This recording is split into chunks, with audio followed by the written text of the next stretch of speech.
We expect a full house, but currently we have Mr. Mark Patton, Mrs. Jessica Gerber, myself, Philip Dwyer, Mr. Anthony Calabrese, Ms. Tricia Pitko, Mrs. Jennifer Maxon Finelli, and Mr. John Llewellyn present. If I could ask you to stand for the Pledge of Allegiance. I pledge allegiance to the flag of the United States of America and to the republic for which it stands, one nation, under God, indivisible, with liberty and justice for all.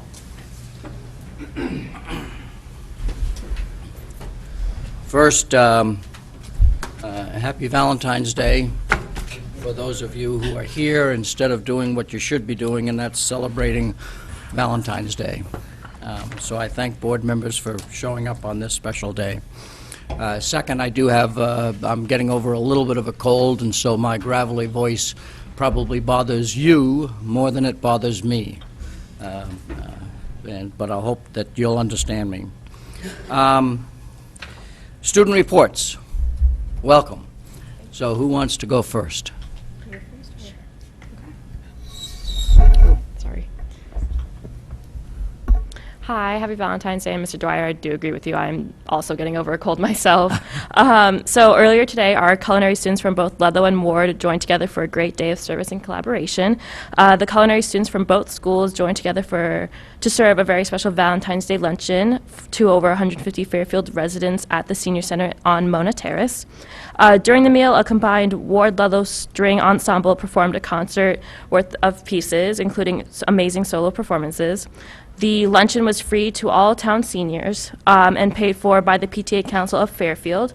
The event was conceived by the school climate committee and coordinated by One Town, One PTA, an effort on the part of our high school PTAs to create more opportunities for Ward and Ludlow collaborations while showcasing the talents and generosity of our high school students. One Town, One PTA has other events planned for the year to bring together students and families of both high schools.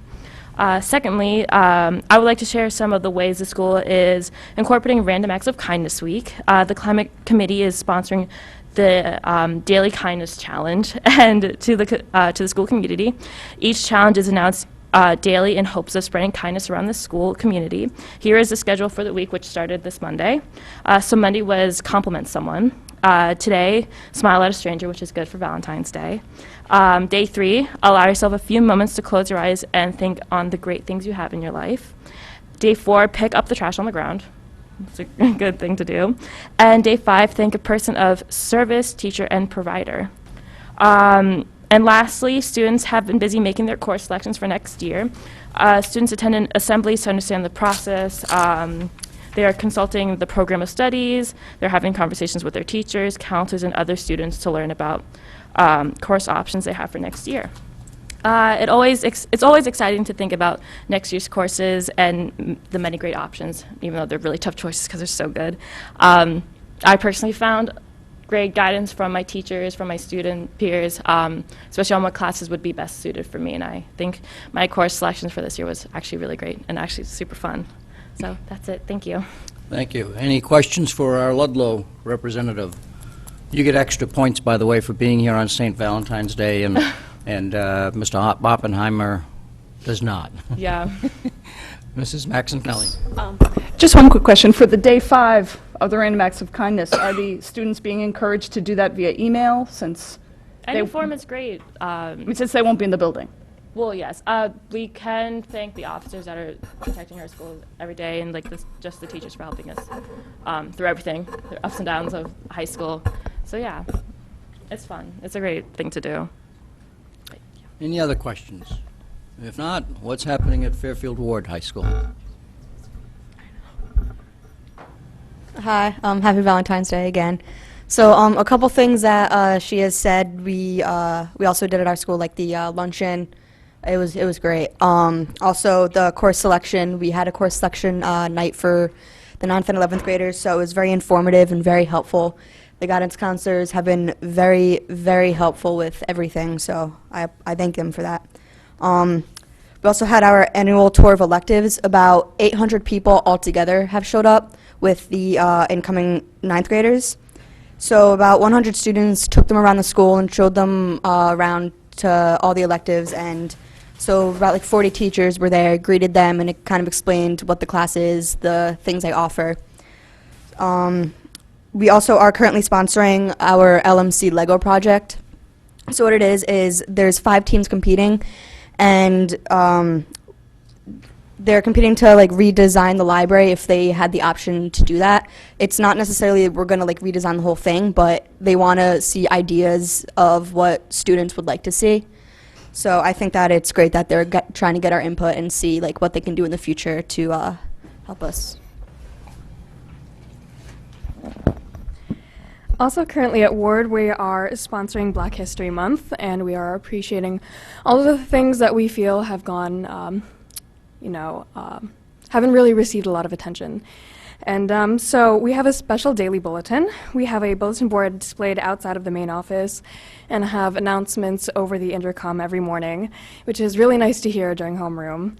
And the social studies teachers are going over the accomplishments and things in the classrooms, and I think it's a great thing to have the recognition shared. Also, the first week of February, our debate team had a great match. There were 3 first place finishes in the varsity team competition and 1 first place finish in the individual speakers category. So we got some great speakers at Ward. Last week, we also had 173 students participate in the American Mathematics Competition, also known as the AMC exams. It was a challenging 75-minute exam, and hopefully some of our students will be able to go on to the next level, as I'm sure we have very smart students at our school. Lastly, our student council is planning something for March 22nd, the Ward Can You Do It Day.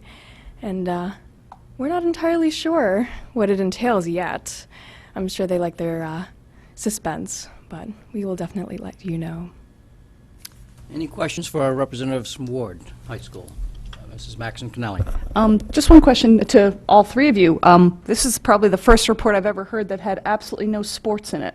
And I was wondering, I mean, we have to be heading into playoffs of some nature. I don't know, and I don't know if you know any off the top of your head at either of the schools, or? I haven't heard anything much sports related as of late. I do know that my friend on the fencing team is working hard, and I believe they just had a match, but I have yet to hear the results from that.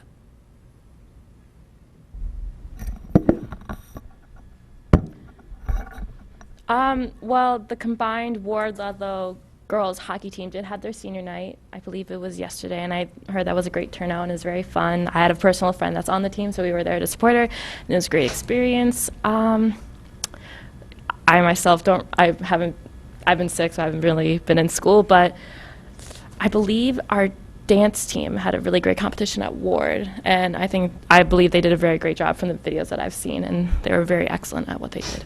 But other than that, I am sorry, I have nothing on the sporting events. Thank you. Any other questions? Mrs. Gerber. Well, just to answer your question, the Ludlow boys 4x800 indoor relay team won the Class L championship, and they now go on to the State Open championship. Ms. Carnell. Through the chair to Mrs. Maxon Connelly, I guess after the Super Bowl, all the sports paled for the... Who won that? I'm not sure. I thought it was a New York team and they just spelt it incorrectly. Apparently, both of them do not watch sports because it was the New England Patriots. All right, I knew that. What's his name? Mr. Calabrese. Also like to let you know that both Ward boys and girls basketball teams will be in the FCX. They both have great records, I think 11-3 and 10-4, so very good teams.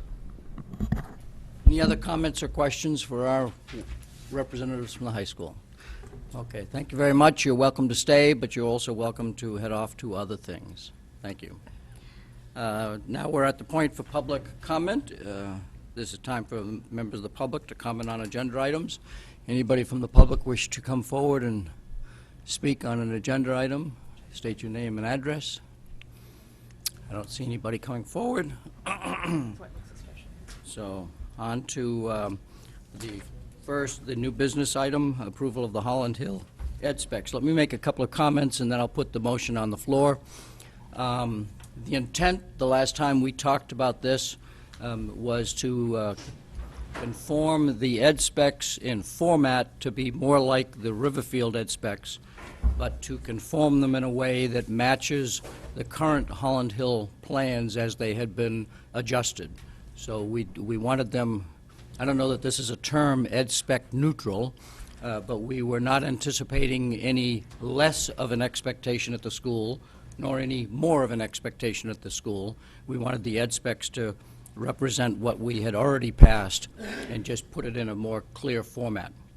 I understand that Mrs. Maxon Kennelly had put in some questions that may require us to amend the document tonight, and there are some questions that were raised by a member of the Board of Finance who went on the tour of the two schools, which was very helpful to members of the Board of Finance. And I think Mr. Quinn has looked at the current ed specs that are before us and has asked us some clarifying questions. And so if there is an amendment that is like a comma belongs here or something like that, that is more like editorial, not content-based, what I'd like to suggest to Mrs. Maxon Kennelly, if she might point out those, and then we'll deal with one amendment for those kind of technical changes, and then where there's more amendments, then we'll deal with those amendments question by question, and that will aid the Secretary in keeping track of where we are on the document. So having said that, let me put the recommended motion on the table, that the Board of Education approve the Holland Hill ed specs as enclosed.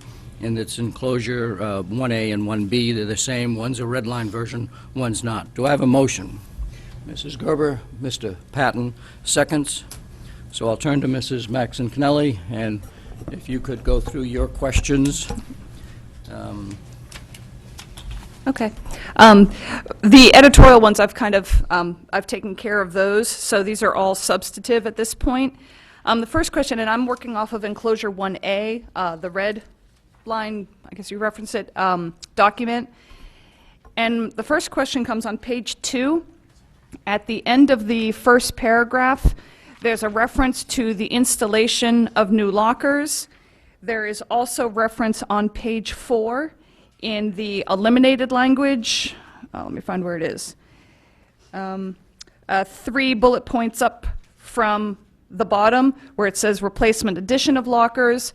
So 2 references to lockers, one of which is stricken out, but nowhere do I see it in the new language. And I am questioning that as an issue. Mr. Cullen, it might make sense for you and Mr. Morabito to come forward, and we'll deal with each question as it comes up and either explain so that it doesn't require a change or suggest what the change might be. Again, the goal is to conform this document to the current plans that the building committee has reviewed and approved, and that they're developing the design development documents based on that last set of plans. So, do you understand the question that Mrs. Maxon Kennelly asked? Okay. Good evening, everybody. Sal Morabito. For the question about the installation of new lockers, that on the crossed out section on page 4 under the project, that should not have been crossed out. I would suggest that that be put back in to address that question. So just added as a bullet point to the list above. Correct. Okay. Okay, so Again, to aid in having us keep track of all the changes, let's deal with those one amendment at a time. So I'd ask you to make that as an amendment. We'll get a second. oh, so I apologize. I thought you wanted it as one big amendment. You want to do these one by I one? was thinking that that you had made some suggestions about grammar and Right, stuff those like are done. that. Those are done, so I was thinking those kind we should treat all at once. Oh, But, okay. and that the issues for each change in what I call substance, i.e. you're talking about the actual building, that we deal with it one at a time. Okay. Otherwise, it could get confusing as to what's in and what's out. Okay, so then I guess I would propose the amendment to add that bullet point, replacement addition of lockers to accommodate increasing enrollment, to add it as the 5th bullet point under the project. Do I have a second? Mrs. Gerber, any discussion? Mr. Llewellyn? Thank you. So if we're adding that bullet point back, what do we have that's usable, or is everything new? Replacement would be for, Replacement or excuse me, addition? I'm a little froggy. So we're getting rid of all the lockers in the school? Replacement of the existing lockers, new lockers for the new classrooms. So we're getting rid of Yes. 100% of the Yes. existing lockers? Yes. And are they not usable? No. A lot of the lockers in the elementary schools are rotting out on the inside. Many of the elementary schools we went years ago, about 10 years ago, we were trying to paint the outsides. But it really didn't gain us anything. It only gained us the appearance. But the inside are rusting and the bottoms are falling out and they're a mess. And do the kids use the lockers, or do they tend to use their desks Oh, since they have use the home rooms? lockers. Okay. And are they in as bad a shape as the parking lot at Ludlow? Thank you. No. Thank you. Any other questions on this? We are voting on these, so anybody from the public wish to comment on the question around lockers? Seeing nobody come forward, are we ready to vote? All in favor of that amendment, please raise your hand. Mr. Patton, Mrs. Gerber, Mr. Dwyer, Mr. Calabrese, Ms. Pitko, Mrs. Maxon Kelly opposed. Mrs. Lou McCormick, Ms. Carnell, and Mr. Llewellyn. 6-3, it passes. Your next item, Ms. Maxon Kennelly. On page, and actually this might fit into your sort of grammar question, but I'll just ask it anyway. On page 2, I'm sorry, it was my question 5. Page 2, second to last paragraph. On the second to last line, there's reference to appropriate additional full-size classrooms are dedicated to art, music, science, and special education is required. However, I just want to confirm that we are eliminating the science classroom, which means science needs to be eliminated here. Could you, Mr. Cullen or Mr. Morabito, comment on the 2010 MGT report that commented on science and that subsequently the district has determined that that's not really something that is a priority? Sure. First, to answer a question, it is a good point. We didn't pick up that the science room was labeled in that paragraph on page 2. Generally, the issue around the science room came about when McKinley Elementary School was built in 2003 and Burr Elementary School was built in 2004 and 5. They included a specific science room set up like a lab, like you would see in a middle school or a high school. It didn't really take off in the district. The thinking was to provide a specialized teacher just for the science room and try and implement that into all the elementary schools. It really didn't take off. It was in the ed specs for Stratfield Elementary School when the renovation addition was proposed there and in Riverfields, but they're not used as specific science classrooms. We also wanted to get away from trying to design a science classroom that looked like a lab, because then it's harder to use for general classroom. Since if you know, Burr Elementary School has one. It's got a prep room. It's got a specialized sink and cabinet. It's got an eye wash station and shower. It's got all these things in there that take up a lot of space, and then it can't be used for a general classroom. So moving forward, we thought we should scratch the idea that we are trying to do a specific science classroom in all elementary schools. Okay. Thank you. So why don't you put that forward as an amendment? Okay. Is there anything else on that page that you'd want to do both at the same time? Sorry, my phone keeps turning off. No, nothing else on page 2. Okay, so why don't you put that forward as an amendment? Okay, so I make an amendment to strike the word science. Is there a second? Mrs. Gordon? You've made your comment. Mr. Collins responded. Anything further you want to say? Anybody else on the board wish to comment? Mrs. Lou McCormick. I guess this is directed to Dr. Jones. So in relation to the science curriculum, which will be under review, I guess, is it this year, next year? Are we sure that we're not going to, since we have several schools that have it, do we know with certainty that we wouldn't need a science facility? Like, are we certain we're already making that determination now? I think in this day and age with STEAM, that the focus is very different, and it's going to be going out the next 20 years. I will also just, add to, I think, what Mr. Collins said.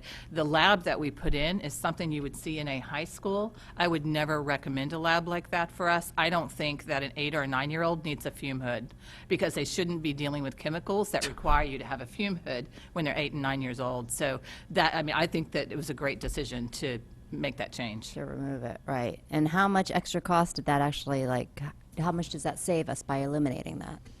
I don't have that figure, but to be able to tell you, but You can certainly, rarely put in a fume hood, just the fume hood alone, less than 10,000. yeah, or prep room or a specialized sink and cabinet, the eye wash, shower. Outlets are on the floor usually for lab tables. It was SOM Architects that did Burr Elementary School and thought we were looking at a typical lab science room for elementary. So out of curiosity, so why did we put them into all the other elementary schools? We didn't. McKinley got us a science room, but it wasn't set up like a lab. Burr was the first one that was designed more like a middle school or a high school lab. It was in the ed spec, I said, for Stratford Elementary School's renovation addition, and then Riverfields. And why, why was it in the ed spec? We just haven't, as a district, made a decision to eliminate it.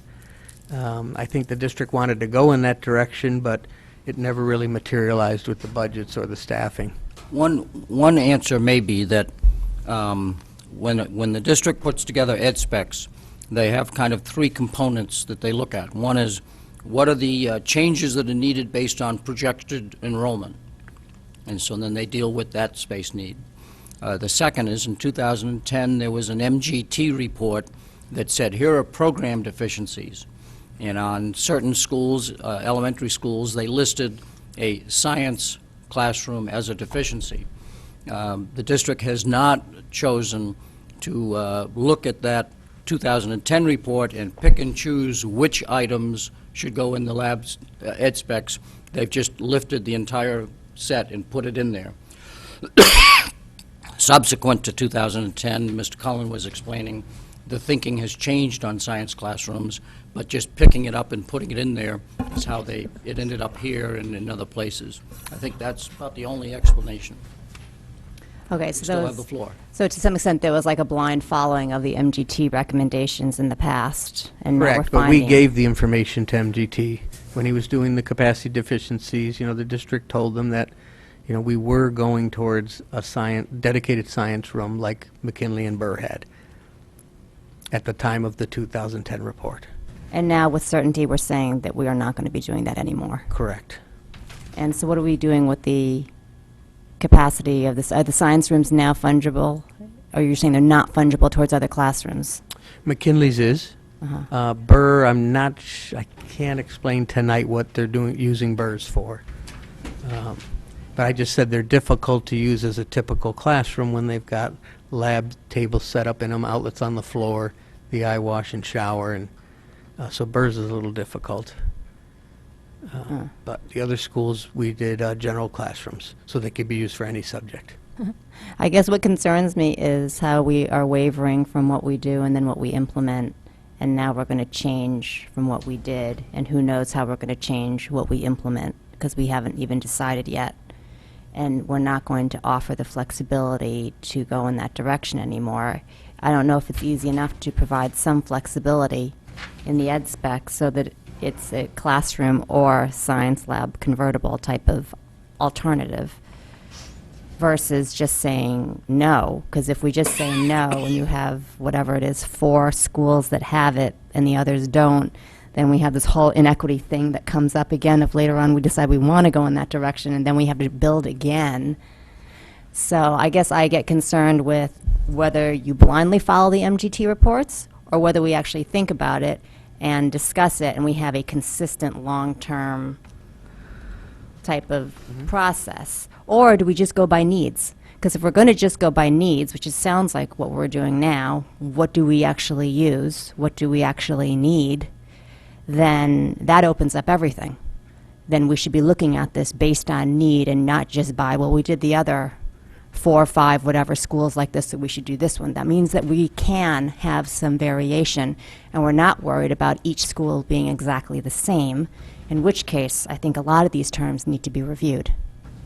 Yeah, thank you. Mr. Llewellyn, you had a question? I do. So, did Riverfield and Stratfield build science rooms or not? You said they were in the ed specs, but you didn't say whether or not they built them or not. Right. You want to answer? Stratfield, yes. Riverfield, no. Okay. But it was in the ed specs, we just didn't do it. Correct. Thank you. Any other questions from the board? Seeing none, out to the public, the elimination of the word science from the second to the last line in the next to the last paragraph.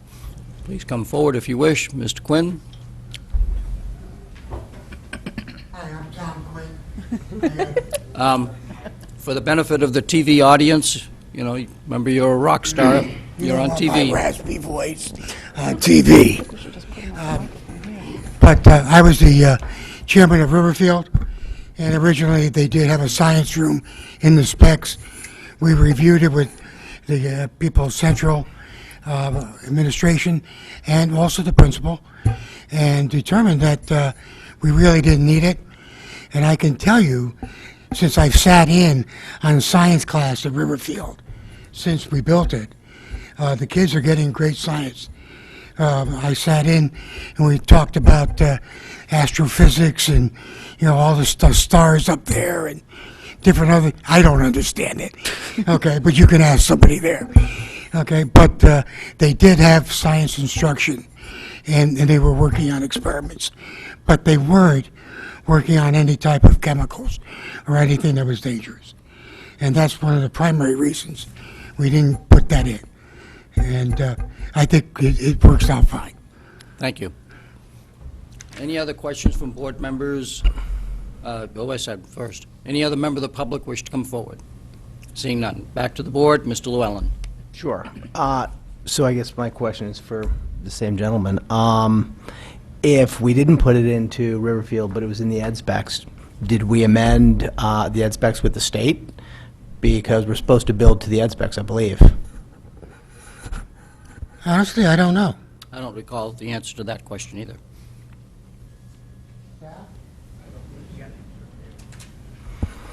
That's a bookkeeping issue, I don't know. I don't believe that we amended Riverfield ed specs at all. And are we required to build to the ed specs? So have we, another question to ask, I think, is have we accepted Riverfield as a school? Yes. Okay. So the board did act on the final result, which might presume that we acted on not having a science classroom in, but I don't recall that we acted specifically on amending the ed specs per the science room. Correct me if I'm wrong, but I thought in order to qualify for all the reimbursement, we needed to kind of follow the ed specs and have any changes approved. What is required is that there is an ed spec. Mm-hmm. It is required that the building committee, the Board of Education, and then the superintendent sign off on, at the time it was called an EDO 42, that the plans and specs are accepted. So that acceptance is an acceptance that That's what the meeting the state will relies on. of the board. They don't come back and analyze, they won't do that matchup. You're doing it by your approval. So and it was dropped prior to that final submission? In other words, those plans were signed off on prior to getting approval at the state level, prior to submitting the needs assessment to the state. I'm missing the question. You need to go to the state for approval. 42 sent in. That's in the, excuse me, that's in the middle of the process. The first item is what's called an EDO 49, which establishes a project with the state as a reimbursable project through the state grant, construction grant office. And you say it's the middle of the process. Is it before construction begins? Before construction begins, then that, once those approvals are signed off on that EDO 42 and it's submitted, that's when the state will review the plans and give us permission to go out to bid. Okay, and the 49 is the first form. First form is 49, second form is 42. And is that still the process today? Other than the designation of the form name, yes. And have we submitted that first form? No, we have If not. not. And we anticipate submitting that when? Prior to goes June, well. prior to June 30th? Prior to June 30th. Thank you. Any other questions from board members? Having none, the motion to amend is to eliminate the word science, as discussed. All in favor, please raise your hand. It is unanimous. Thank you very much. Back to you, Mrs. Maxon Cannelli. Okay, on page 4, there was eliminated language regarding a copy room, and I was wondering if on page 7 for common spaces, where it says 2 staff workrooms, if one of those was considered to be the copy room. That's correct. Okay, thank you. Can I interrupt for a moment? Mr. Quinn also asked for clarification on that same point. So why don't I get that question out so that we deal with it at the same time? There was 2 staff workrooms, and currently there's 1 in the plans. So could you answer that question again? Sure. There is existing right now what's labeled on the plans as the faculty room. That is a multi-purpose room that's also used for the teachers to take their lunch break. That's a workroom. The other workroom, which is being created, is for more of a copy room, but that's our idea with that line. And so the reference to the 2 is Not a change. not a change, it just references the 2 different ones that are listed other places. Correct. Okay. Now, if Mr. Quinn should think that there's any changes that need to be made, or if that's clarifying enough, fair enough, then no changes needed. Okay. Move on. Next question, also on page 4, some of the language that was eliminated as well included the secure entry vestibule. I certainly remember that being part of the Riverfield conversation, and I was wondering, where is that idea now found? That is on a bullet point that got crossed out under the project, and it should be put back in. Okay. I've got to find where it was again. And that's, So that's the one, it was 2 above where it says lockers, addition of a secure entry vestibule and increased security measures. Correct. So I would make a motion to re-add that bullet point as well. Mrs. Gerber seconds. Do you have any further comment that you want to make on that? The board members have a question or comment on putting that bullet point back into the ed specs? Thank you. No. I'm sorry, were you in the middle of something? Ms. Kerner. No, I'd just like some clarity on this, if I'm following this, because I know that we changed the X-backs, and, I mean, we changed this document. Are we putting things back that have been crossed out? I'm trying to understand where we are. No, I know where I am on the paper I'm at. From our meeting on Thursday, the staff tried to do a very quick turnaround to get the document in front of us in anticipation that the Board of Finance would want to look at it at their February 7th meeting. Right. So they did a lot of work, and maybe in cutting and pasting, they missed a couple of points. And subsequent to that, the Board of Finance looked at their agenda and said, we don't really have room to talk about this project on February 7th, and so they put it to February 23rd. So the answer to your question, yes, we are putting things back in that were inadvertently cut out just in the editing process. So can we get a proper copy so that we're not spending all this time amending? No, because I really, at this point, have no idea, and this is the second time there's been confusion on this, and the price has already gone up $5 million plus. And I'd really like to know what we are putting into this school, what we are not putting into the school, and I think this has really been a fiasco with these handouts. Thank you. The intent is to complete the discussion so all board members... Well, I can't complete it. No, I'm not finished. Until we get a proper document that shows what is going to be in the ed specs and what isn't, it's really hard to continue.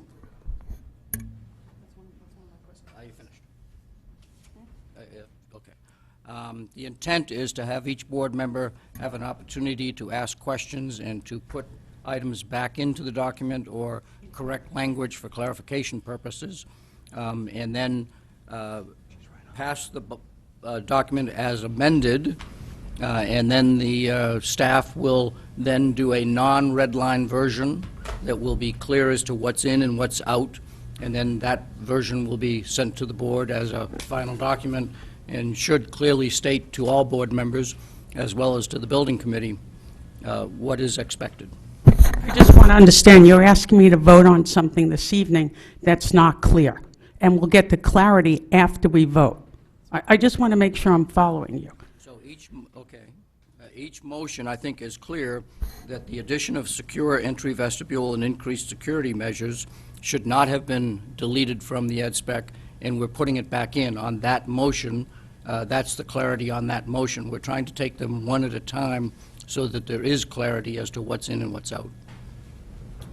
It's, again, I'm going to repeat it, unless we get a proper copy, it's really hard to vote. We had a mess up on the previous copy about this I understand that. renovation, so, and I appreciate everybody who's turning this around in a timely fashion, but if you turn around the wrong documents, it's just more damaging, I guess. So can we get a proper copy? There is a proper copy in front of you that is being amended by the board as part of a normal process of looking at a motion. And so that's proper to have board members amend it. It's not a normal process, because you said this was cut and pasted in a hurry. And so is the other document, and haven't we learned from our mistakes at the last board meeting that we cut and paste in a hurry? So how are you asking us to vote on something that is going to cost this town $18 million plus when we can't even get a proper piece of paper showing what we're voting on? And I think that's disrespectful to the town to ask us to vote on something that isn't correct. And we rushed it last time and it wasn't correct.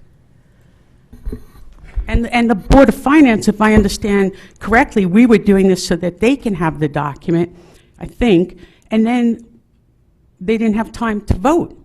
So I'm just not sure why we're doing all this when we're not getting the proper documents. I'm sorry to beat a dead horse, but I can't, in conscience, vote on something for $18 million when I don't know what I'm looking at. That's your privilege as an individual.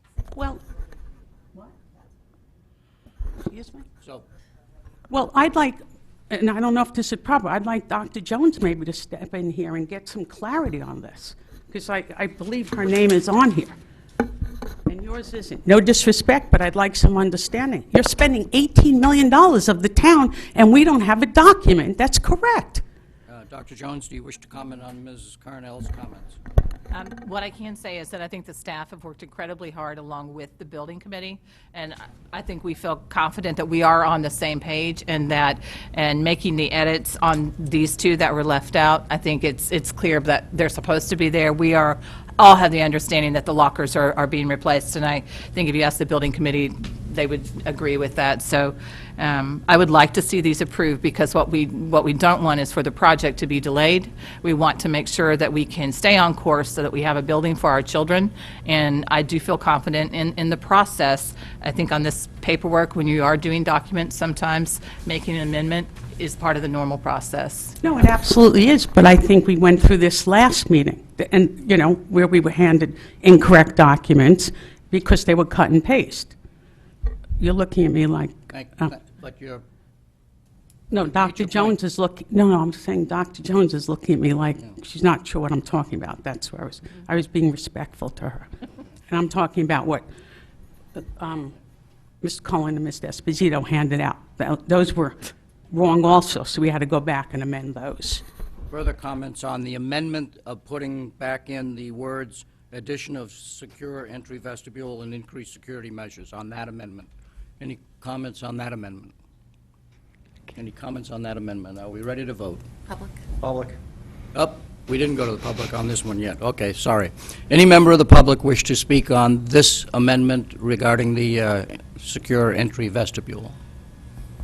Seeing nobody come forward, back to the board for a vote.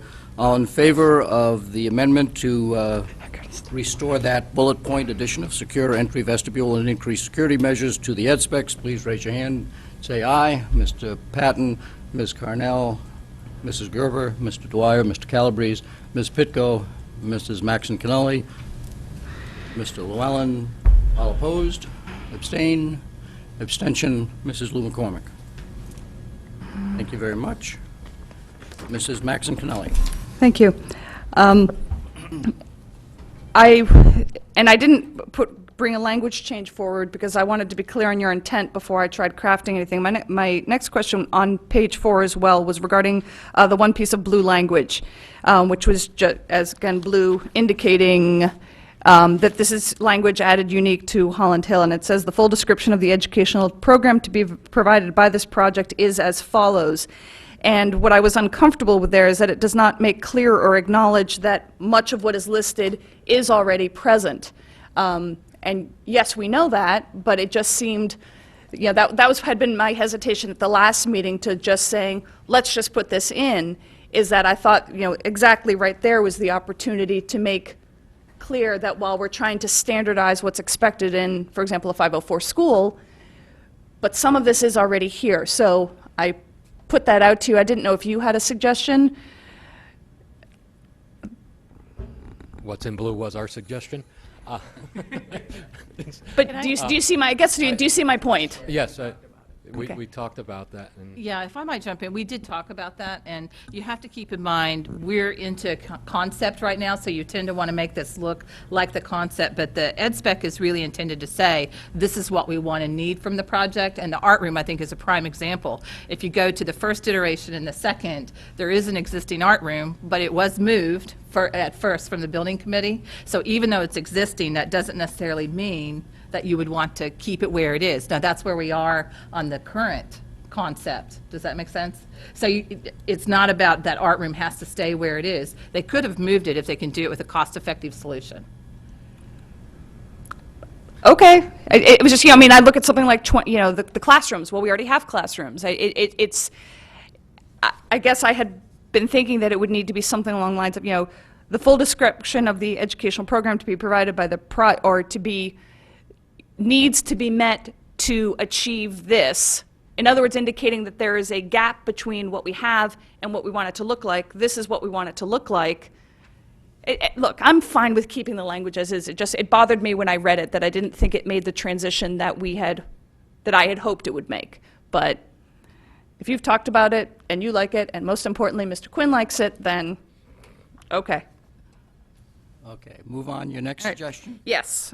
Sorry. And if your name is evoked as if somebody is saying it assumes Mr. Quinn agrees with it, if you don't speak up, then everybody's going to believe you do. Okay. That's a good assumption. Okay. My next question is regarding page 5. For the homeroom classrooms, since I was the one who started this conversation, the work area with sink, running water, and drain at the time, and this is what the original had said, that the new classrooms would be the one gaining the sinks. There was not the expectation that now they were going to go back and renovate all of the existing and what will stay in their place general ed classrooms to add sinks as well. I think our assumption had always been that would be too much of an expense, but that could be done in the new classrooms. But again, this language doesn't indicate that. Wish to comment on that, either of the two gentlemen? all of the existing classrooms, the general classrooms, already have sinks, so it's not the expectation that the building committee or the project would remove them. So, comfortable with the statement. Interesting. I understand your clarification or the question you're asking, but believe the intent was portrayed correctly because. No, if they all have sinks now, then absolutely then yes, it is. When we had the discussion 2 years ago, I'd made a point of saying I want them added. And so that's where I formed the assumption 2 years ago that they didn't all have that. No, the question was, would the new classrooms get sinks? It was not clear that the intention was that new classrooms would have sinks. We already had existing classrooms with sinks. Okay. So no change required based on that conversation. Thank you. Correct. right, my next question was regarding science, but I think we've already had a discussion on that. On page 6, with the support services, I'd had, I think, 2 separate questions. First, why 2 spaces for the language arts specialists? I just don't recall that. And also on the original, this is now the stricken language on page 4, there had been the mention of the shared classroom, for example, of the gifted program and the math science program, whereas this now on page 6 makes it look like these are all standalones. So I just threw 2 questions at you. Support rooms, though, or are they Yeah. classrooms? I think it's the gifted classroom, it's not the size of a regular ed. But it was just my understanding that this was to be a shared space on the original, but this doesn't indicate that. So for clarification, are Some of them, offices and rooms- some of them are shared spaces. It's a matter of, it's a matter of who the principal wants to put in some of those rooms to combine them based on their scheduling. But size of the room, some of them are, it's not, I understand what you're saying. This looks like 8 You're counting. offices/rooms, Right. and to me, then the direction to the building committee is 8, I'm not counting the bottom 2 bullet points, but above that would be 8, but I don't think that was the intent, but therefore, what gives the direction to the building committee then? Discussions with with central office and the principal. Okay. That just fleshes out through discussions in the design development. Okay, Mr. Llewellyn asked for a follow-up? Just a clarification. Yes, Mr. Quinn, you wanted to comment as well, Mr. Llewellyn, and then Mr. Sure. So we've got 8 or so of these. Let's go through them. Instructional improvement teacher office. So that's an office, correct? And how big is that office?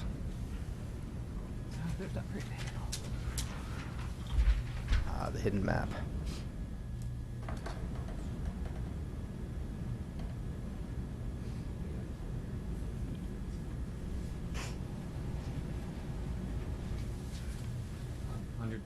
Hundred and 120 square feet.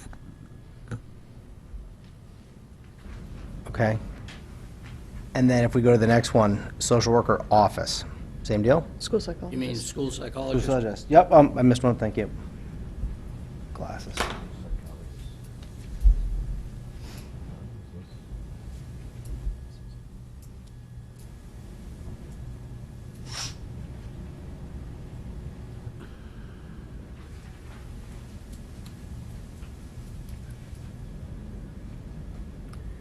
So Tricia saw me laughing about Mr. Esposito.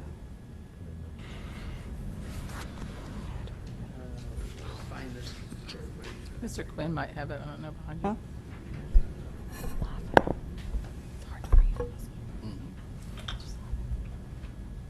And if you see any of the rooms on your way through, we're gonna hit them all, so. Yeah,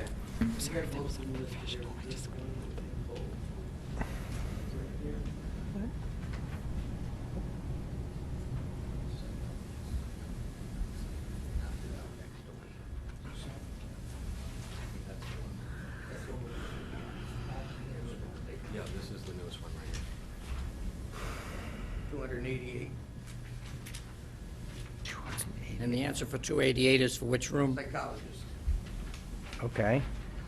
Social worker, Social worker, 125. gifted. 323. So that's a quasi-classroom? Are the students gonna be taught in that room, or is that an office? Is it an office or a room? It's a teaching space, and the gifted program can see upward of 5 students at a time with one teacher. Okay. And I might just add, too, from the educator perspective, we had this discussion as well. I wish it didn't say office on here, to be honest, because all of these people work with children, and we do have the principal here if anyone wants to allow Laura to say how they use those spaces, but they do all work with children. And that's what I'm trying to understand. Are they offices Yeah. or are they working Yeah. spaces? Yeah, they're not like just an office for an adult. Okay. Only. And math and science room? 280. 280. Language arts, It's combined Combined, 281. combined with what, sorry? Speech. in one area and ELL in another. Okay, Spanish, 164. 164. Nurses facility is fine, and then conference room. So each of these rooms are going to be used for students as well as Yes. kind of office space. That's correct. Okay. And then how big is, just ground us, how big is the normal classroom? 750, 800 square feet. 750 to 800. Thank you very much. Thank you, Mr. Llewellyn. I wonder if I might ask Dr. Jones, and maybe she'd want to reach out to the principal, but it strikes me that over time, different staff are assigned to different workspaces, and some are combined one year, and then they're separated the next year, or they may be combined with a different professional the following year. And so while we label these the way we're thinking of using them on opening day, they are flexible spaces that allow staff to be scheduled where, based on the needs of the building and the staff schedules. Is that a fair statement? You are That's correct. very fair. Yep, very correct. Yes. Okay. Mr. Quinn, you want to comment on that? I'm going to get a chair at the table pretty soon. Yes, we have 15 resource rooms at Riverfield. We have 14 resource rooms here in Holland Hill. They will vary on size and who's in them, depending upon the needs every single year. It depends on how the principal wants to use them. So we may combine, advanced reading with Spanish or gifted, but it all depends. The job of the committee is really to provide space. How they use the space is a program, educational decision. Thank you. Other questions from the board? What's the total square footage? I'm sorry? What's the total square footage of the existing and then proposed? Do you know? The whole building? Correct. Of the The whole existing and building. proposed. I'll get back to you in about 2 minutes. Done. Thank you. Now, Mrs. Maxon-Connelly, you had started a conversation. Right. Do you have any amendment that you think is required based on that conversation? I don't. To me, this is all, again, I knew this was not changing anything. I just wanted to clarify that the understanding was there. And I just have one last question, and that was on page 7. There is the reference under site development. Sorry. The first bullet point under site development, which references a 6-bus queue. When Holland Hill at present, and I'm not suggesting that this would be a logical reduction, they only have 2 buses. And I'm not saying at all that it should be reduced to 2, but if there's truly not going to be a need for 6, I would hate to handcuff the building committee to provide something that, in fact, they don't need, and we don't, even if it doubled to 4, 6 just, I know it's tough to maneuver with that parking space, and so I'm just wondering about handcuffing them in that way. Yep, just to clarify, existing right now, there's 2 large buses and 2 small buses. So there's 4 now. Okay. It's proposed to go to 3 large buses and 3 small. Why? Enrollment. Because if the enrollment goes up, I have more buses. So, Mr. Llewellyn, you asked why, and perhaps the principal could come forward and answer the why. Please state your name, position. Laura Cortella, principal of Holland Hill, and I apologize I was late. Our 4th grade just had a beautiful strings concert this evening. So currently we have 2 large buses in the morning, 2 small buses in the afternoon. We have 3 large buses and up till 3 small buses currently. I don't understand. Can you do it again? You said you have 2 large in the morning Yep. and 2 small in the afternoon. And then how do we shift to 3? In the afternoon, we have 3 large buses. One goes to the Wakeman Boys and Girls Club. And in the afternoon, we have 3 small buses. So the routes are split in the afternoon. Got So it. in the morning, 2 small buses. In the afternoon, 3 small. So you add an extra bus of each size in the afternoon. Yep. So there are 6 in the afternoon now? Yes. Not the 2. Okay. Thank you. So it's not enrollment. There's no change in enrollment that's going to require another 4 buses? Like, Not that I'm aware of. okay, that was the answer we were given. That's why I'm clarifying. Thank you. Before you move that bullet point, the second line down that talks about the number of parking spaces anticipated, that says 90 to 100, I'm assuming that that's approximately 90 to 100, but it doesn't say that. currently, what is in your site plan that you are designing? We're looking at about 92 to 95 bases. Okay. So the 90 to 100 works with your current site? Absolutely. Thank you. To answer your question, Mr. Long. Yes. We have currently about 42,000 square feet. 42,000 square feet at Holland Hill. We're adding in 13,000 square feet. Will be about 54,000 square feet. That compares to Riverfield, that's around 61,000 square feet. And Riverfield started as a bigger school. Okay, thank you. Okay? Sorry for the thing. Back to Mrs. Maxon Connolly. Thank you. Oh, I'm sorry, Mrs. Gerber. Well, just to actually piggyback on that, in our budget book for Holland Hill, the square footage, including the 5 portables that are there now, is 49,687. Can I rephrase that? That was for the permanent structure. Right, the permanent structure is 42,732. And with the 5 portables, it goes up to 49,687. But obviously, the 5 portables are going to be coming out That's with right. the addition. Yeah. Thank you. Mrs. Maxon Connolly. Hey, that was it for edits. I had 2 general questions, so I don't know if on editing I should defer to those, or if I may go ahead. And I'm going to throw them out at the same time so that they can be answered. However, my first question was wondering, given what we've done with the other buildings, given utilities, et cetera, I assume it has to be a separate project, and this is regarding solar. You know, is there a reason why we're not trying to fold that into this work so that as we grow in size, we can't also almost immediately start looking for efficiencies in utilities? So I'll start with that one. Great question, thank you. The way that we're achieving solar projects is through a state grant that's called the ZREC. And that is a competition that's held March and April, depending on the size of the projects that are being proposed. Right now, there's nothing to design to propose something in the ZREC competition. Come next year, let's say everything goes smoothly and funding, everything's perfect. Next year, you're in construction. That would be the point at which the town, it works through the Department of Public Works, Mr. Bowman over there, and we bring in one of the ESCOs that we're working with, or multiple, and they would work to design a system on the new sections of the building. We want PV projects to be built on the newest roofs so that the roofs will outlast the PV system. So I would anticipate that we would be going into that next year at this time, once this is solid and going forward. Excellent. It doesn't mean that we'll win the grant the first time out. Somebody might beat us out. But that proposal would be there and would be resubmitted the following year. Are we going ahead with it on any of the other school buildings? Well, we've basically used up all our brand-new Okay. roofing scenarios. We will have something going up, additional PV going up at Fairfield Woods Middle School as soon as the roof completes next summer, this coming summer. But nothing else. We've used up all our brand-new roofs. Gotcha. Okay.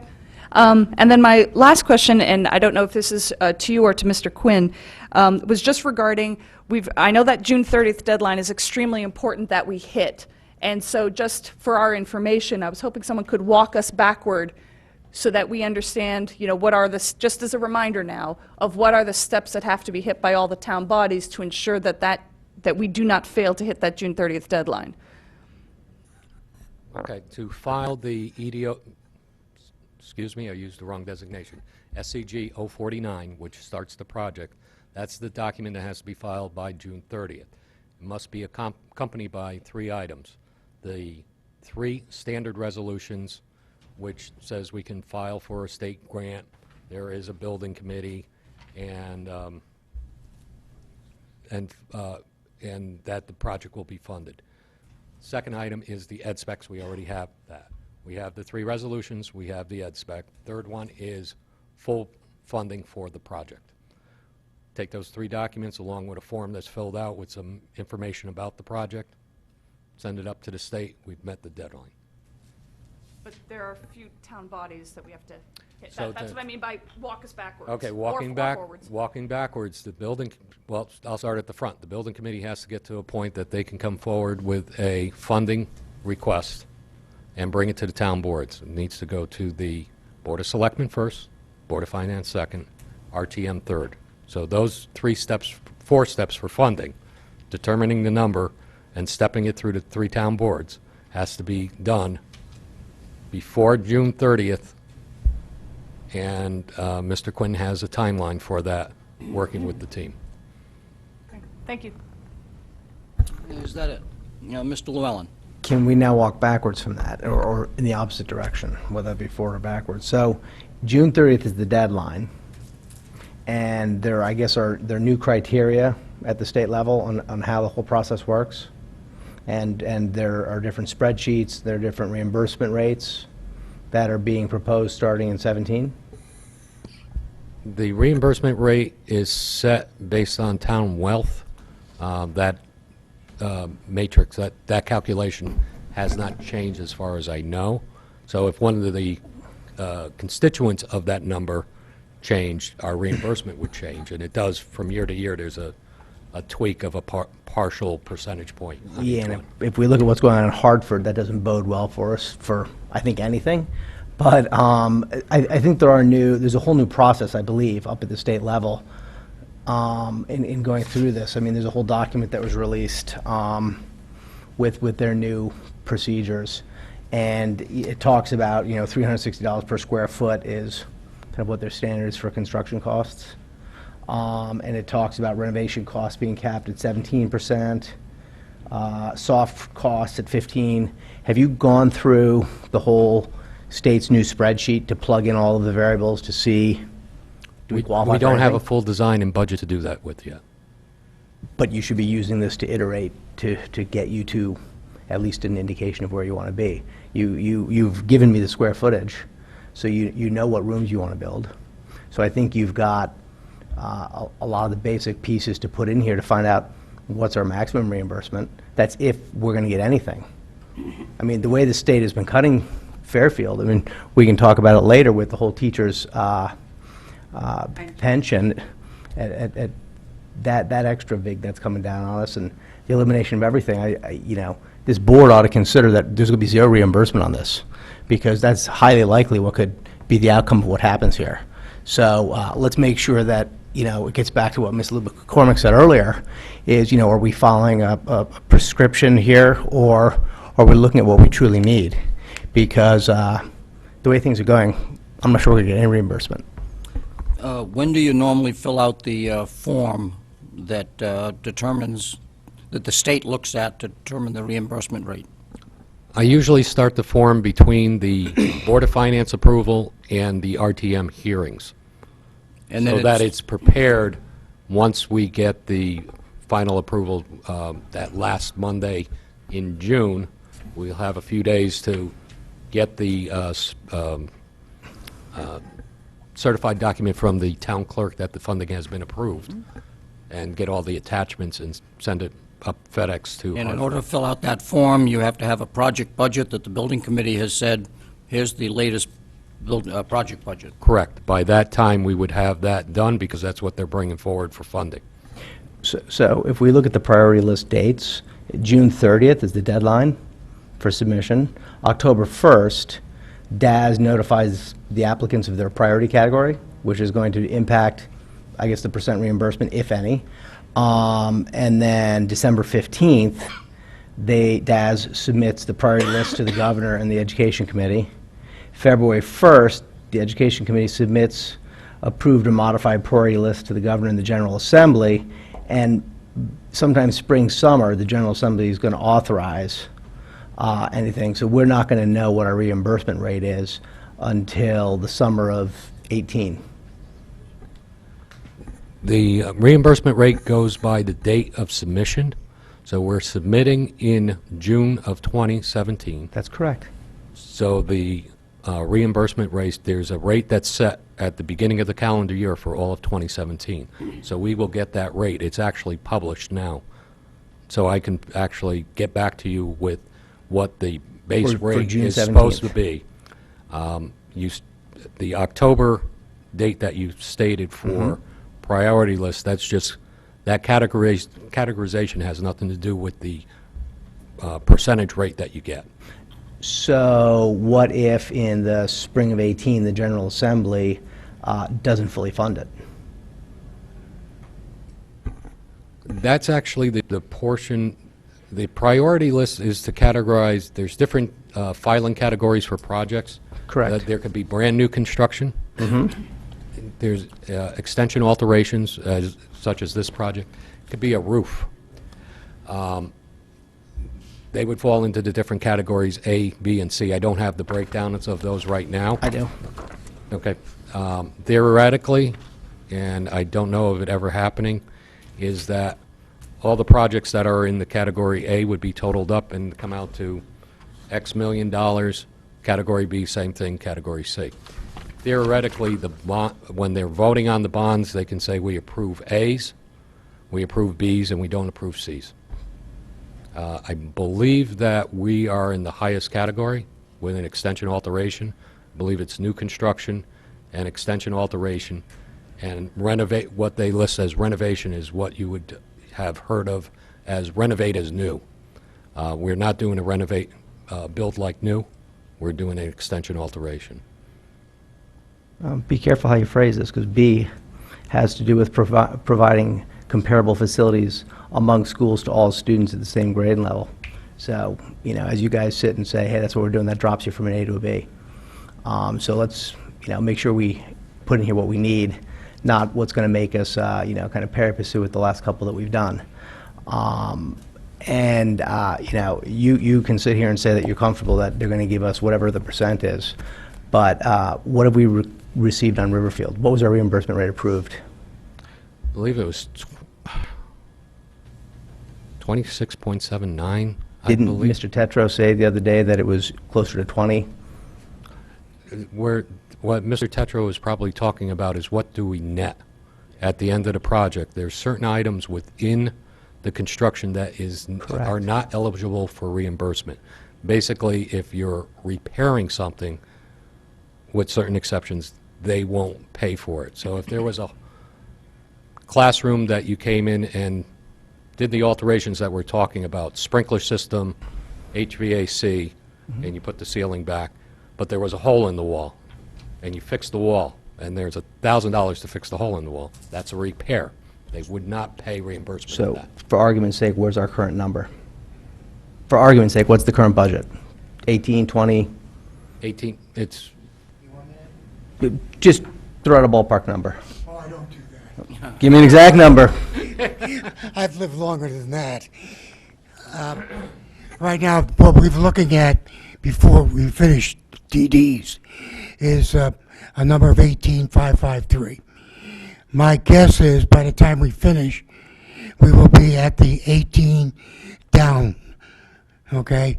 I think we'll probably be 17.8, 17.9, Okay. in that ballpark. So out of that, let's just use round numbers, 18 million. Yeah. What's going to be our blended rate? So to say 25% is what it is now, that's a misnomer, because we've got renovation here, we've got new construction in here, we've got soft costs in here. What's the true number we should be looking at, assuming the state doesn't continue to butcher the budget? For us, it doesn't matter on the committee. Well, for us, So- for the town and the taxpayers, it matters quite a bit. I understand that, but for you, so you know, all that money comes back to the general fund, does not come back to the project. So when we're doing the project, okay? You need to look at it as a taxpayer. Oh, I- You need to pretend Mr. you Llewellyn? kind of care about the Certainly- fiscal certainly do. responsibility here. Mr. Yeah. Llewellyn, the rates that have been quoted, we have at each building project indicated that on average, we get around 21, 22, depending on what's in or what's not in a particular building project. But you don't know that until you submit the final reimbursement form and the state has audited it. And so 21. I'll bet you can get within a 0.5%, Phil. 21% is probably a reasonable for this stage of planning, So why are we always talking about 25, 27? because that is the official rate. That's absent- misleading, isn't it? We have always stated both rates, No, we have not actually, but okay. as long as I've been on the board. Thank you, Mr. Quinn. Getting back to the timing, which was the question before this one, we have two sets of dates that we're looking at. A hurry-up date, May approval, May 3rd for the BOS, May 4th BOF, May 22nd RTM. Okay, if we can't make that, because there's a lot that goes into DDs, for people that aren't aware of that. There's a lot of consultants and designers that have to input their schematics too. We have BOS at 531, 6/6 for the BOF, and RTM 628. So we have two plans, okay? One being what we'd like to be, and one is our contingency if we're pushed to the wall. All of which will be done by June 30th. Any other questions? Thank you. Mrs. Lou McCormick, followed by Mr. Patton. All right, so looking at these new requirements, I guess what does concern me a little bit is, you know, this whole, I think this renovation needs to happen, okay? What concerns me is this expansion, particularly, as I've mentioned many times, the enrollment projections. You know, even the consultant admitted only the first 5 years have legitimate forecast value. The rest of it is basically just plugging in a number and straight lining it. You could do it up or down. So it's only the next 5 years, and the next 5 years basically project downward enrollment. So let's say enrollment's going to be someplace in the 400s, right? The capacity is small. It's 315 or whatever at the school. We need to increase it to something. However, one of the new requirements that they're going to be looking at the state is, and I'm sure you've taken a look at this, but that they're going to look at the long-term assessment for required enrollment, right? So we talked about that, and the total capacity of the entire district. Now, if you look at the total capacity of the entire district, we've got quite a bit of excess capacity with the new buildings we built. We've got about, you know, anywhere from 80 to 100 seats at a couple or a few schools that's not being utilized currently, right? So that's one ding. Establish any unused square footage of existing schools. Same point. Identify underutilized space within the district, right? Identify non-multi-use spaces, and that's what I just went through before with the science rooms. I was concerned, are we making these rooms multi-usage or not, right? Review possibility of relocation of students and/or programs to underutilized areas. Now, I don't know if we felt that the racial imbalance study basically satisfied that, but I thought that was kind of half-hearted because we didn't apply it to the overall district. As you recall, we limited that review only for the purpose of the racial imbalance. That should have been an expanded study, I believe, to encompass this whole thing. Then when we went back to the state, we would have had a better argument. Now, I don't know that we did a full-hearted review of our utilization of existing space within the district. That's a concern to me, given how short funds are at the state, if we're actually hoping to get reimbursed on this.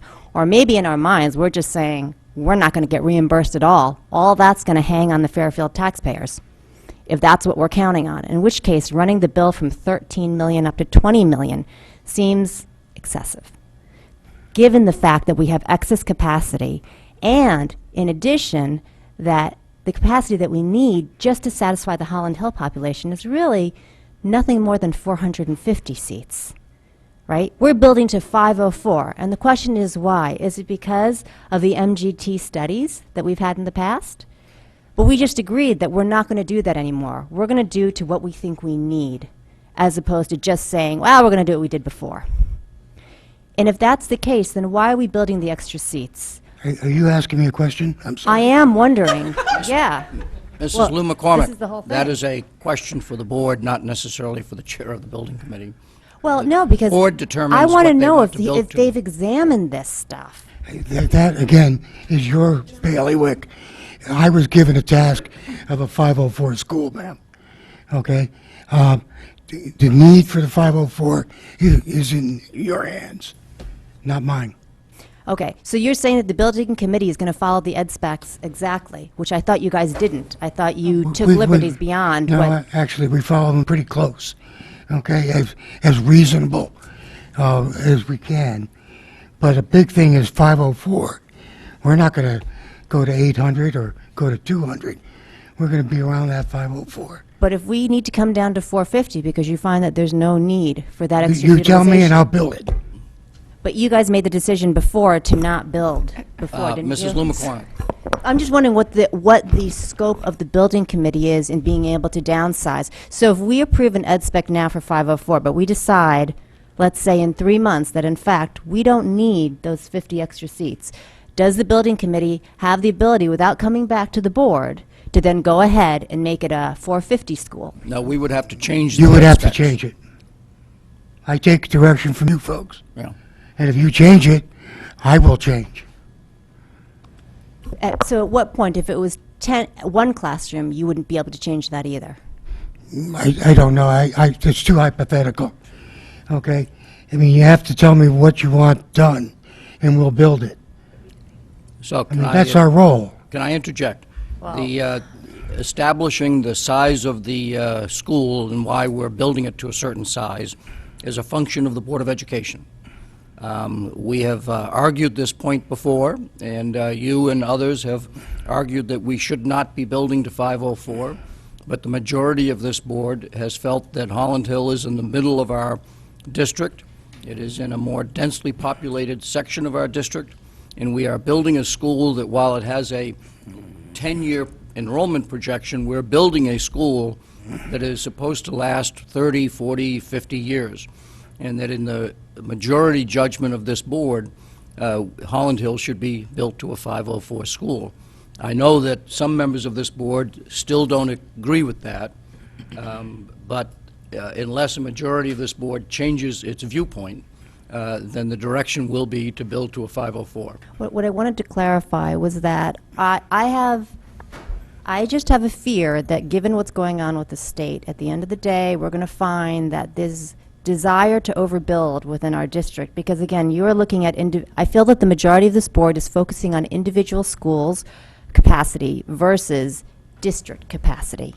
And I think that's a mistake financially and in planning purposes. When you become too rigid based on your infrastructure, I believe in long-term sense, you're going to pay for it and you're going to regret it. Either as Mr. Fadabine in the past had indicated, we're going to end up having to close a neighborhood school because we have so much excess capacity, which would be a tragedy for that neighborhood, right? Because of our overbuilding in these early years without the foresight of thinking that we should be looking at ourselves as a district, as much so as individual neighborhoods. Remember, these neighborhoods that we're drawing are artificially created somewhat at the whim of the Board of Ed.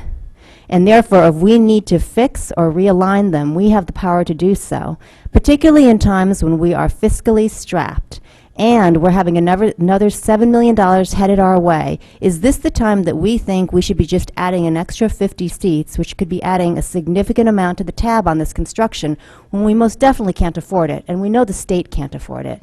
So I would definitely ask the board to reconsider this. And what I wanted to know was that even if we went ahead and did this, because I know the board majority is going to do this anyways, right? They've already set, the 6 of you have already set your mind. What if the state comes back with a motion? Does it need to come back to the board again for another review, or is the building committee nimble enough to say, you know what, we've got to just strike 50 from the capacity, and that they can do that quickly without having to go through all the formalities again? By doing so, by having a more loose ed spec, so that in fact you do have the ability to reel it back in if we need to, if we find, you know what, we can't afford the extra $5 million of building. Thank you for your viewpoint, Mr. Patton.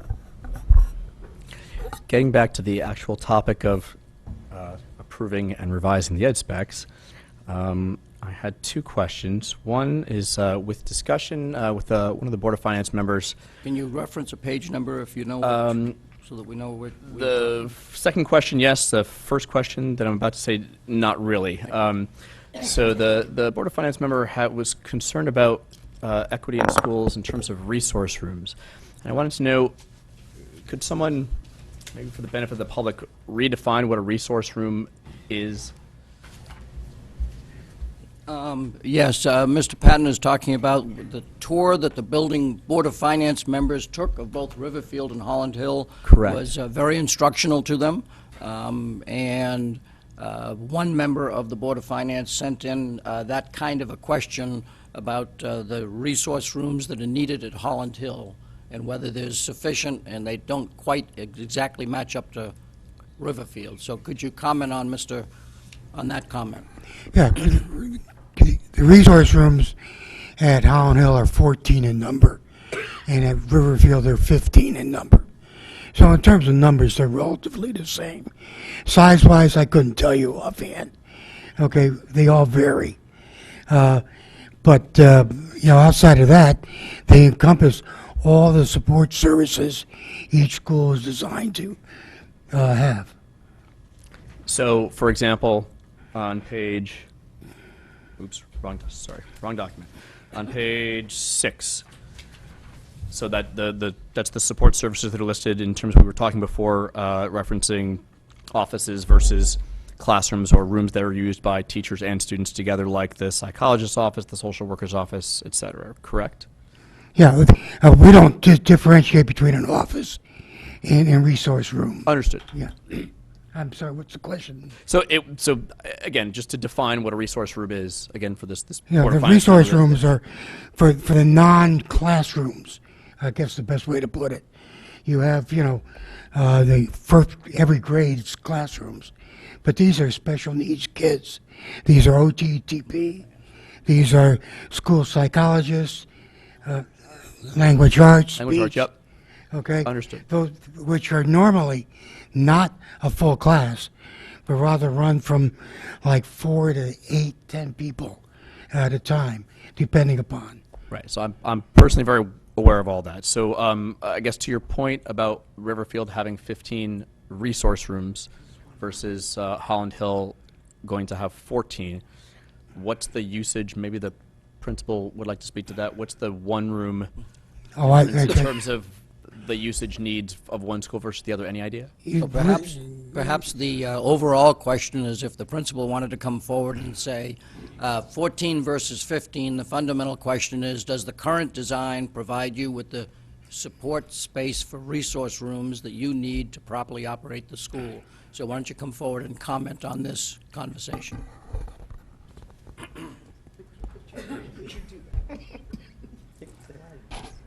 So just to kind of back up a little bit for what those resource rooms are. So the language arts specialist, I wanted to pop up here before when you were talking about these spaces.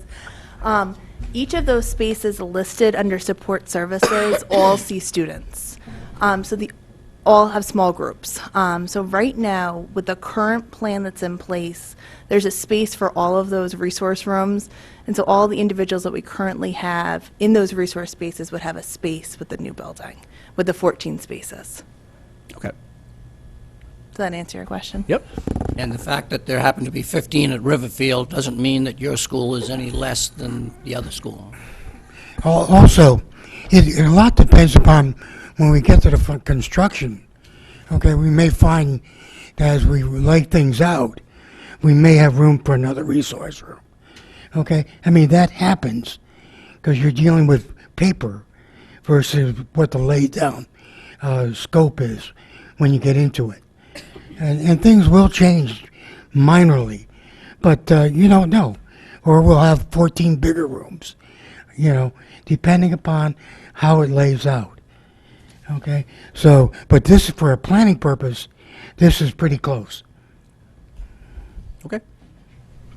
Okay, now, Mr. Quinn, why don't you state? Oh, I had did you- I had please, one go more ahead. question. So it's more basic into, originally, I thought our original motion for directing the staff at the last meeting to add certain pages back in is that we said pages 7 to 10 and 13, if I'm not mistaken. Is that correct? So I guess my question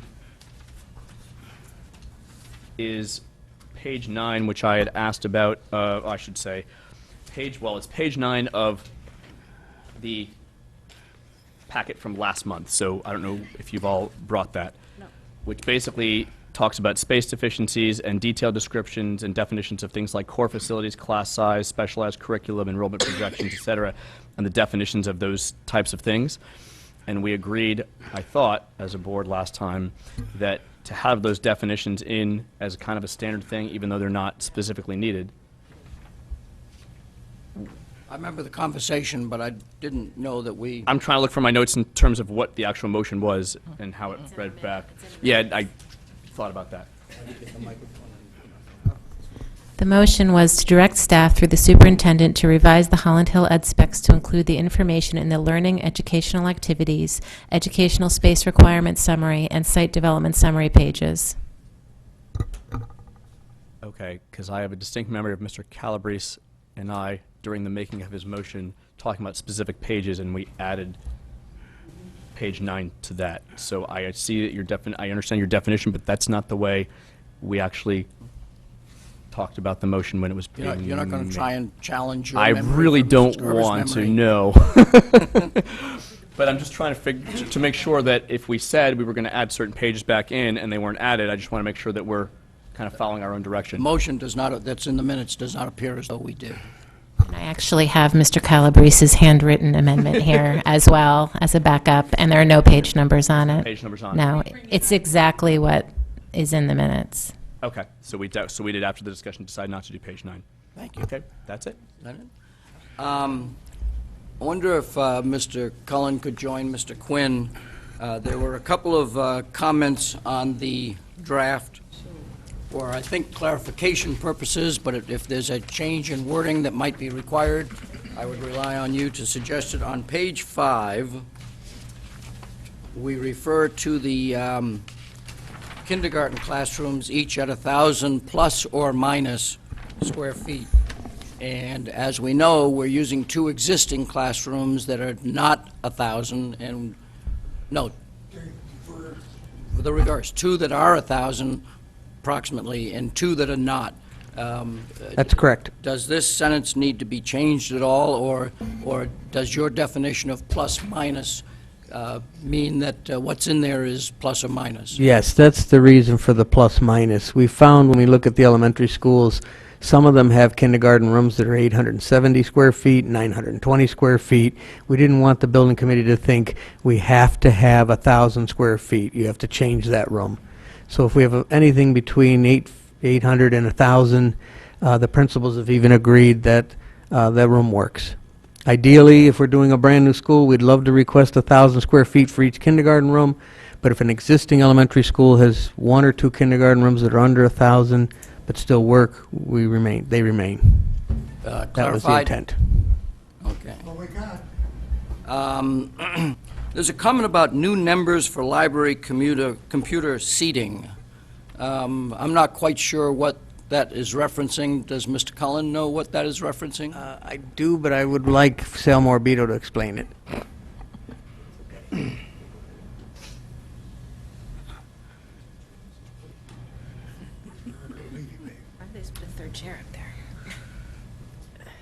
You know, you could pull another chair up there if you wanted, Mr. Quinn. I think you give us a sense of permanence, So, Mr. Morabito, you're going to comment on that? The 25 seats match our maximum classroom size. So that was the reason. The thought process on the 28 in previous ed specs was in case there was a student or students that needed to have makeup sessions for testing when the computer lab's being used for testing, that there would be extra seats. So in this case, the existing computer lab that is being reused is exactly 25 seats, so we brought it to match that. So this is a reduction from what was in the original of ed spec of 3 seats. So presumably 25 seats is what's in the existing library media space. Correct. Is that correct? So does that clarify that? We talked about the 2 staff workrooms. The staff dining room, is that just, you described 1 room 2 different ways? Yes, there's one room that's listed on the plan as the faculty room. Mhm. That is a workroom that is also used for the staff dining facility. And that's It's all very 3? So it's All multi-use. 3 words using to define 1 space. Okay. And then there's a large instructional storage and custodial office supply space that is commented on on page 7 in the ed specs. That What is that referencing? Custodial supply, storage, work area, plus satellite custodial office spaces across the building. The custodian has an office that he keeps supplies in. There are multiple janitorial closets throughout the building that have mop So sinks. are those spaces in the current plan from your perspective? We have janitor's closets within the building. There is no custodian office. The custodian office is off the APR. They redesigned. Right there. Custodian's less. That's what we, storage. No, it's custodian. I think Not as generous, but you think that this spec is met by what's in that plan? yes. Yes. One of the things that happens in buildings is you always design less storage than you really need.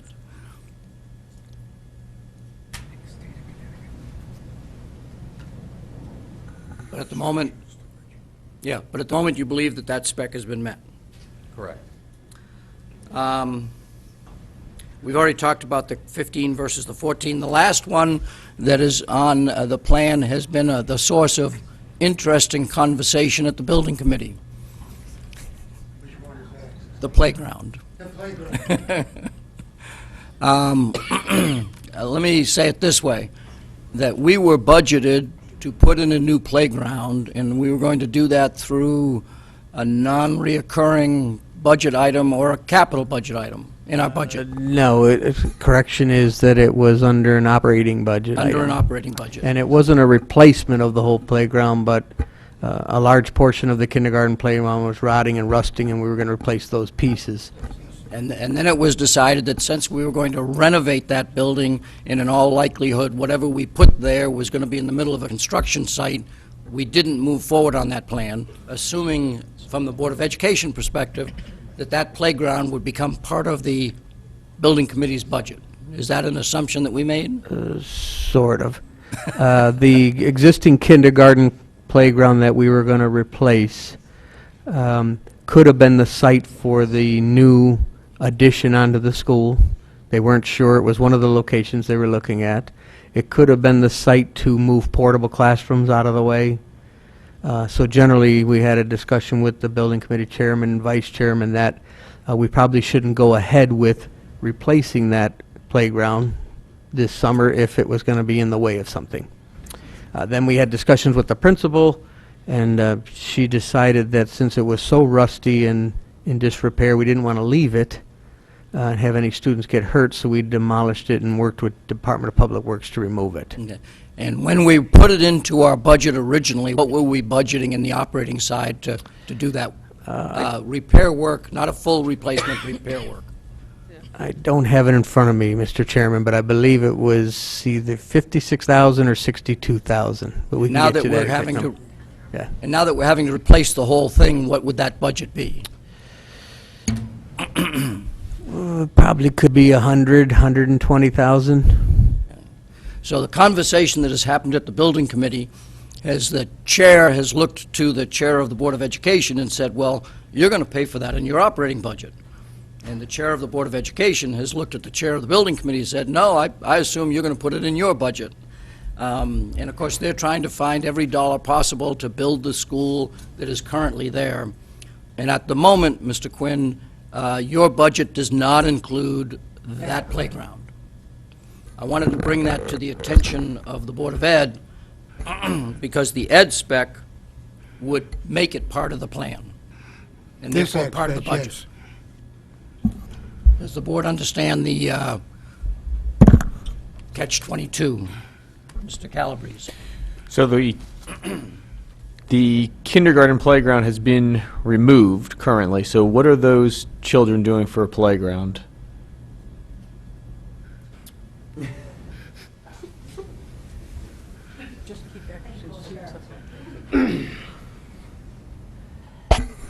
So to clarify, so that playground was taken out because it was deemed unsafe. So the entire playground was out of code. That was removed this summer. The kindergartners currently are playing in the lower playground right now. So we've split up our recess time, so the kindergarten has a separate time on the lower playground. Thank you. Which is designated for the older kids. Yes. And designed that way. Correct. I playground inspector myself, so I get it. So, if the board votes with the amendments already made, because I don't see any other amendments that came to me through email that need to be discussed, and so there appear to be 3 amendments that were made, one on page 2 and 2 on page 4. If we approve these ed specs as they are, we would be asking the building committee to bid the project to include the kindergarten classroom, or if we wanted to, playground, or if we wanted to say, look, we were going to put it in our operating budget, we'll do so in 2018-19, whenever the year is that this building opens, and we'll absorb that cost because we want to say to Mr. Quinn, thank you for doing a good job. What is the board's desire? Ms. Carnell. Something else that needs to be addressed that hasn't been brought up, and it's a law. Let me finish the conversation on the playground first, and then we'll go to your issue. Mr. Patton. I think we should put it in the ed spec. In terms of bonding, we always talk about long-term projects and don't bond things, like paving that we tend to redo every 3 to 5 years. Playgrounds are a long-term thing. How long has the playground that we just tore out, how long was that there for? There was a piece of equipment there from 1959. Wow. So, Okay, yeah, I'm definitely in favor of just adding a line in favor of putting the additional playground back in under the building committee. Mr. Quinn, I wouldn't want you to not have an opportunity to voice your own viewpoint on that. If this board wants the playground equipment back in, we will put it in. Okay? It's pretty simple. Yeah. Okay. It will, we're trying to get this down to $18 million or thereabouts. All right? But if we want to put in the 100,000, 120, we can do it. Thank you. Okay? Any other board members wish to comment? Mr. Calabrese. We should keep the playground in the ed specs. It should be in the project. Mrs. Maxon Cannelli. Just, though, to clarify from the language, which suggests that it's the project that disturbed the playground, and in fact, what Mr. Cullen is saying is that was not the case. So that where it says, replace, reestablish playground areas disturbed by this, now it also says playground areas, so I don't know if we're talking about something else additionally. So just, if we're talking about some playground expenditures, exactly what are we talking about? And disturbed by this project is one thing, but being replaced because it's from the 1950s and it's not safe for children anymore, just to be clear. You're right. There's 2 different things. One is the area itself. We're planning to use it for a laydown for all the trucks that are coming through and everything. And we will certainly replace it and recraft it and put everything down that has to be put down. The second part is the equipment. And that's really what we're talking about. Yeah, if the equipment was in good working order, I believe it would still have to have been taken down in order to accommodate the project. But not destroyed. It might have been able to be reused, yeah. Any other comments? Ms. Carnell. Presently in the X-backs, and they seem to be moving a little. How many bathrooms are there?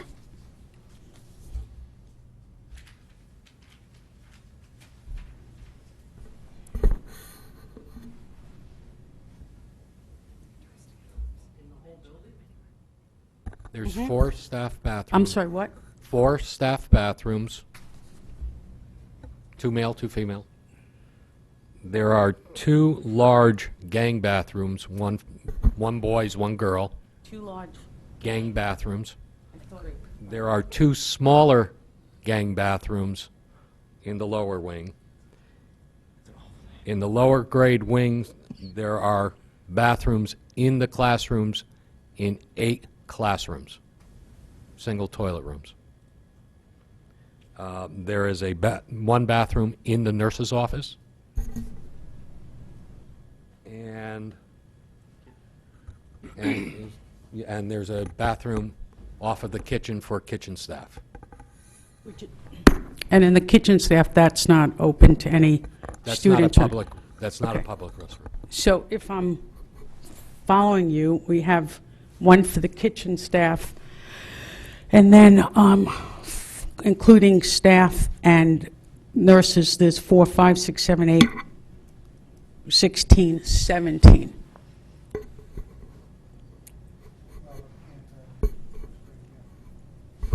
I'm sorry, I didn't hear. He's saying yes. Okay. So within the 17 bathrooms that are now in these SBACs, and I know it's been stated that part of the reason that we're building these schools with 504 capacity is looking forward.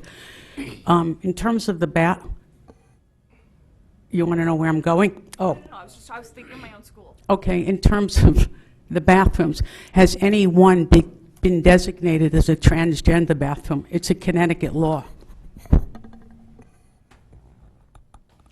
Not, One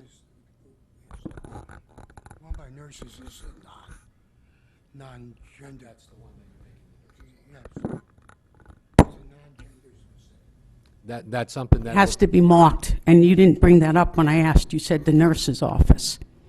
Well, it has to be marked. No, that's not what I'm saying. If you lead the Connecticut law, and you didn't bring that up, so is that something that's just been disregarded? I'm sorry. We're not that far down. These are schematic drawings. Okay. Okay? I mean, when we go to look at all the bathrooms, we'll mark them appropriately. Well, you just gave me a list of every bathroom with the title. Oh, I And you gave you said a list of 1 bathroom in the nurse's office, 4 bathrooms for the staff, 2 and 2, as I was corrected, 2 women, 2 men, 2 large gang bathrooms, 2 small gang bathrooms, 1 bathroom for the kitchen staff, and 8 bathrooms, 1 in each of the classrooms. So you may want to read the law to how those bathrooms need to be marked. Okay, thank you. No, don't, excuse me, through the chair, don't minimize it. It's a law, and you haven't said one word about it until it was brought up. So will that be addressed? Yes, it will. Any other questions from board members? Any other questions from board members? We've addressed each of the amendments, but not the document as a whole, and therefore I'll invite the public to come forward if they wish to talk about the document as a whole, as it's placed on the, as a motion with 3 amendments. Anybody wish to come forward? Okay, so the motion that is here is that the Board of Education approve the Holland Hill Ed specs as enclosed and amended. On pages 2, and 2 amendments on page 4. Does the board understand what the 3 different amendments were? Or does anybody need them clarified? Mr. Patton? One point of clarification, in the discussion we just had on the playground, so basically what we're saying is that the language that's currently in the document is acceptable. Mm-hmm. And it's To in have the that, and the project. building committee is obviously, the It's in the chair project. has. Okay. Correct, yep. That's all I wanted. We would have had to delete it if we wanted That's to why I give was, Mr. understand, right. Quinn a Valentine's Day present.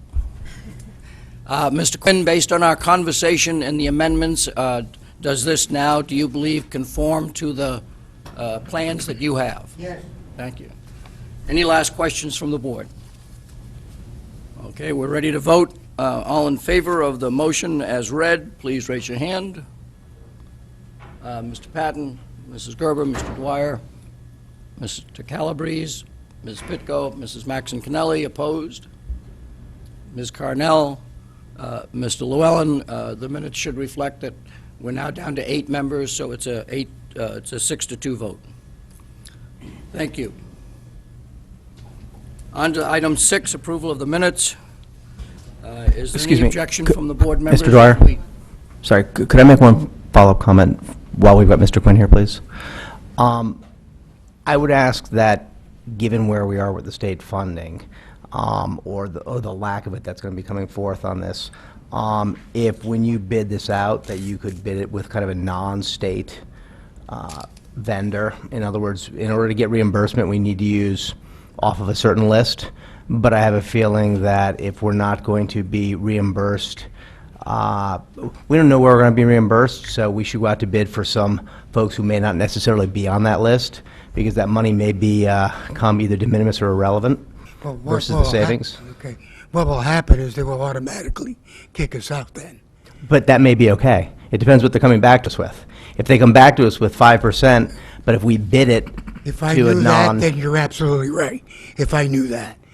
But right now, we have to bid at a prevailing wage. Correct. Which means union, Correct. okay, and which we will do. But to get any type of reimbursement, Correct. if they come back and say, hey, you're not getting anything, then you do what you do. Or if they cut back and say it's going to be 5 or 10%. That's a decision for other bodies. And I'm just asking you to be open to that, because I Sure. think the Oh, I savings am. between the list and the non-list could be multiples of that, rather than... Yeah. Believe me, if I could get cheaper vendors for the same quality, I would. Very good, thank you. Believe me. Thank you. Thank you, Mr. Quinn, for helping us through this evening's conversation. And my pleasure, thank you.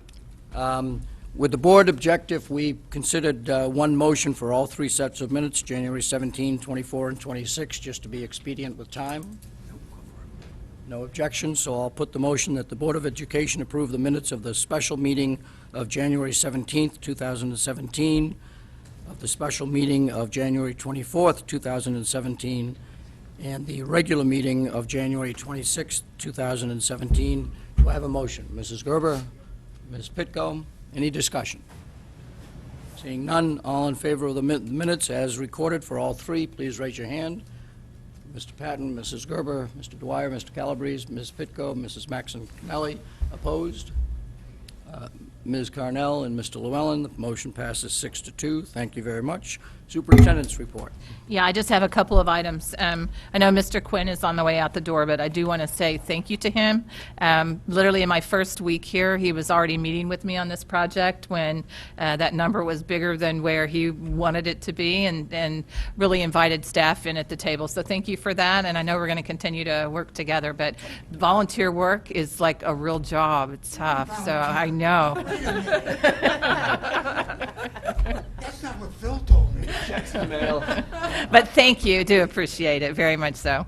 Just a couple of other things. I did have my first snow day, so I'm really excited that I have that out of the way now. And it was an easy one, at least Thursday. Friday, not so much so. And I will just say publicly that we had not very many people really reached out Friday, but I will say the roads were not as clear as Public Works or school staff expected them to be. We're not really sure. We know the temperatures had dropped lower, so I think some of the treatment wasn't working. We're not real sure what it is, but I just want you to be aware of that.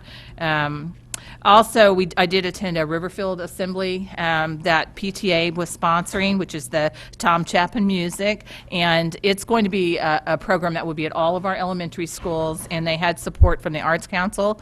Absolutely wonderful. So if the governor's budget has you feeling really like, oh, this is awful, then go and watch one of these assemblies where you have 400 little children all singing along, because it was fabulous. And thank you to the PTA for that. I did have a chance to go to a Fairfield hockey game on Saturday night as well, and that was wonderful. And it was a tie. It was really close. Just on a side note, the racial imbalance plan, we are working behind the scenes on that right now. as a reminder, it's not to rewrite the whole plan. The task that they gave us was that the plan as it is approved, and the condition is we've got to have the timelines that really match what we're going to be doing. So next month, that will be on the agenda. We will be having the public hearing that's required again because it has to go to a vote once again. On the budget side, from the state level, I know everybody around this table is very aware, but it's trying to help our PTA and our broader community also really understand that we all need to really pay attention. We need to really have a voice at the state. I had a message today from CAPS where they're calling on superintendents to show up at the state level, so I will get that on my calendar. But I think we do have to stay really engaged because the impact to Fairfield is enormous, and probably the number that resonates with me the most is if you just think about just the one number on retirement. And I calculated, now how many teachers would that be when you think of teacher salaries? It's 122. So when you think about that number over a 2-year period is the equivalent to 122. That's like an entire high school for us. So the magnitude of the number is huge.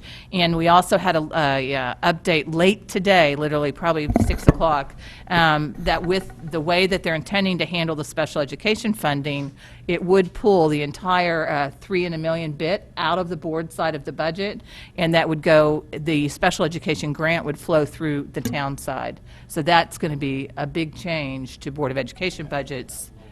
The what?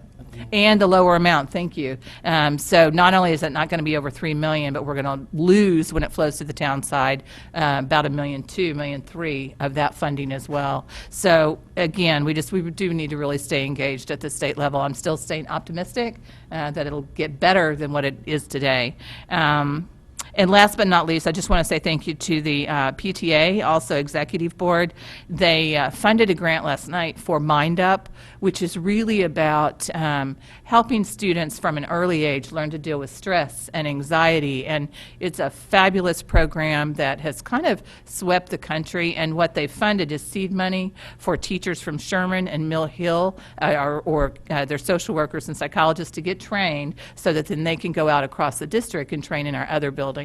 And they're very focused about trying to fund programs that are seed money that will impact all of our schools. So I was really excited last night that they did that. And tomorrow night is the Ludlow and Ward basketball game for boys and girls. So that should be a fun night. Thank you. Committee and liaison reports. Mrs. Maxon Connelly. One quick- I'm sorry. Questions on the superintendent's report. Thank you. One quick question. Are you familiar with what the rationale is for that movement of the special ed money? I mean, okay, maybe that's asking a silly question to ask for the logic, but what is the explanation, again, considering our timing and considering why wasn't it just treated as a cut and leave the income where it is in terms of the budget? That I don't know. I mean, it really, until today, nobody could really figure out where the intent is for the money to flow. I think that excess cost is going away because it was very equitable across the state in that pot of money and how it was distributed. So now that's not going to be the case. That's why we're going to see a drop in over $1 million. I think flowing through the town side is to make it look better, and this is me personally, on paper. Because if you look at everything that has come out at the state level, excess cost doesn't even show up on the sheet. And even what went out publicly, it looks like it's just zeroed out.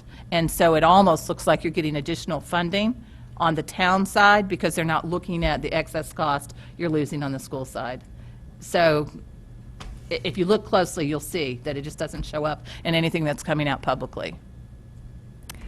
That's what I was kind of guessing, but bit of a shell game. But and then a second follow-up regarding racial imbalance. I know we as a board have to schedule our town hall forum. So my assumption is that this listening tour in terms of the public hearing, but that's still that's going to be within. I'm looking for clarification. I'm looking at both Mr. Dwyer and Dr. Jones for that. That I'm assuming that's going to be the purview of the 9 of us. Scheduling, obviously, we'd bring the comments back for our discussion, and just as a notice to the board, we'd need to really look at scheduling that in March. Would that make sense? Correct. Under open board comment, I was going to talk about sorry, that, thank you. But let me, since you bring it up, let me talk about it now in terms of the racial imbalance plan.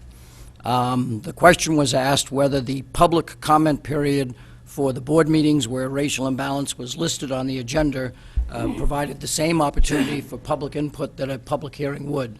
Our State Board of Education attorney, our Board of Education attorney locally, and our town attorney all agreed that it would, and that we met the law. However, our Board of Education attorney suggested that in the future, as you're doing this, it probably would just save you some discussion points if prior to the time that you're going to act on the plan, that you schedule a separate public hearing like at 7 o'clock and then go into our regular meeting at 7:30. So we're planning on doing that regarding the racial imbalance plan. I am sure that when we have the town hall, that that will be a subject that will come up in a town hall setting, because of course people can bring up any subject they wish as long as it's not personnel. So that's where we're heading. So to clarify the hearing portion of it, the public hearing, you're going to limit that to 30 minutes before board meeting? Or you're going to make that its own item? Because I think part of the construct of that is proper notice to the public, posting in a paper, and then giving people the opportunity to speak. Yes. And not cut them off. So I'm not sure you can jam that into a 30-minute Okay, so window. under normal circumstances, when we do something like that, we will say, and the regular meeting begins immediately following the public hearing. And if the number of speakers requires us to go to 8 o'clock instead of 7:30, so be it. We won't cut off people and say, sorry, we've gotten to 7:30, the last 4 people in line can't speak. That's We'll not allow what you said anybody before, that so thank you wants for to speak clarifying to it. speak. Any other committee or liaison reports? Mrs. Gerber. Just for those who didn't see the Board of Finance meeting, the Osborne Hill Walkway is going back to the Board of Selectmen. So it's kind of in limbo still, and I will continue to keep the board apprised, but right now it's not moving forward in terms of funding, and it has to go back to the Board of Selectmen because there was some additional information that became available between the Board of Selectmen meeting and the Board of Finance meeting. So that's kind of where we are for now. Ms. Pitko. Hi, Fairfield SEPTA is going to be hosting a fundraiser on Saturday, April 1st. It's a silent auction at Anna Liffey's Irish Pub. It's $50, open bar, appetizers, music, from 7 to 10 p.m. And I'm sure very soon, if you go to their website, you can see a link for it.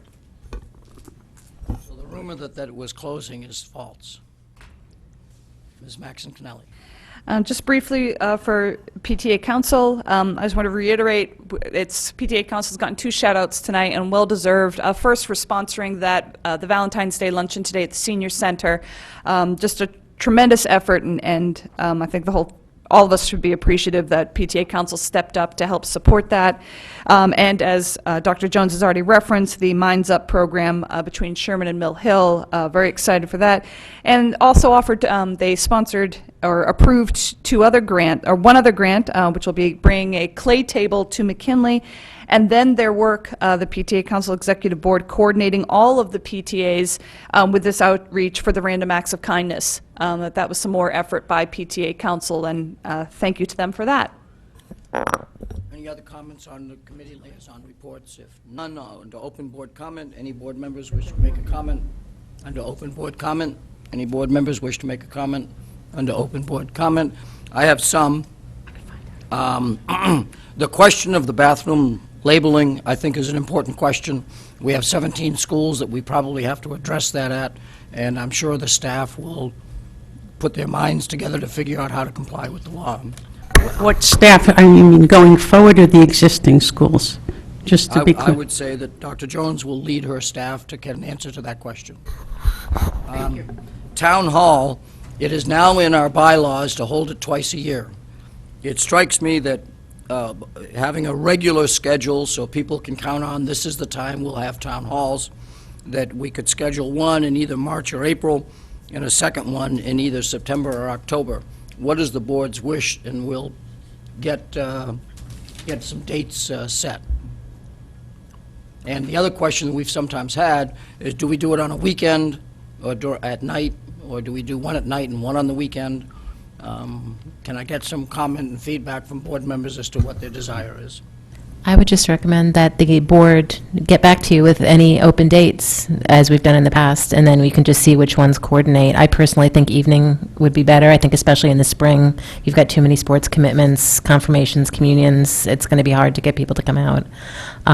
But I would just say, at least for the March, April, and I would just say any dates in March and April that all the board members can come to, just get all those dates and then just start winning them out. Evening for both events, spring and fall. I'll look at the calendar and propose some dates that won't include a Friday, Saturday, or Sunday, and get them out to you, and then pick and choose, and then we'll try and assemble the appropriate date. The budget. Every year, there's a ball thrown into the mix about a budget question, and we're asked as a Board of Ed, how are we going to react to the state budget, the First Selectmen's changes, the Board of Selectmen's changes, the Board of Finance changes? Our answer always has been, we will wait until the RTM adopts a budget, and then when we know what the exact number is that we have to hit, then we will go through the what-if games, but we're not going to try and react to what if the pension concept goes through, or what if the special ed goes through, because that's just a never-ending game, because depending on the magnitude of the reduction might cause us to look at different options than if it's a $200,000 cut or a $10 million cut. So when people ask me, so the board knows, my response will be, when the RTM acts on our budget, then we will do what we customarily do, expect recommendations from the superintendent as to how to adjust the budget accordingly. Mrs. Maxon Kennelly. This is going back 3 or 4 years, and I think it might have been after one of our big hits in May. I had requested that there be not only just the meeting for discussion and then the meeting for the vote, but the possibility of something added in between when we were looking at sizable numbers. And so that had been, and I'd have to go back and check because I hadn't been thinking of this, something that, just to throw out there as to possibly be open to, that depending on, obviously I'm going to stay in Dr. Jones's camp of being optimistic, but I'd just like to put out there the idea that depending on if this turns out to be sizable, we may want to consider something like that so that we're truly getting everybody's input, and that we have enough time for the discussion, because budget will not be the only thing that we're doing in May. And I know that was something I'd brought up in either my first or second year on here, so just throwing that out there.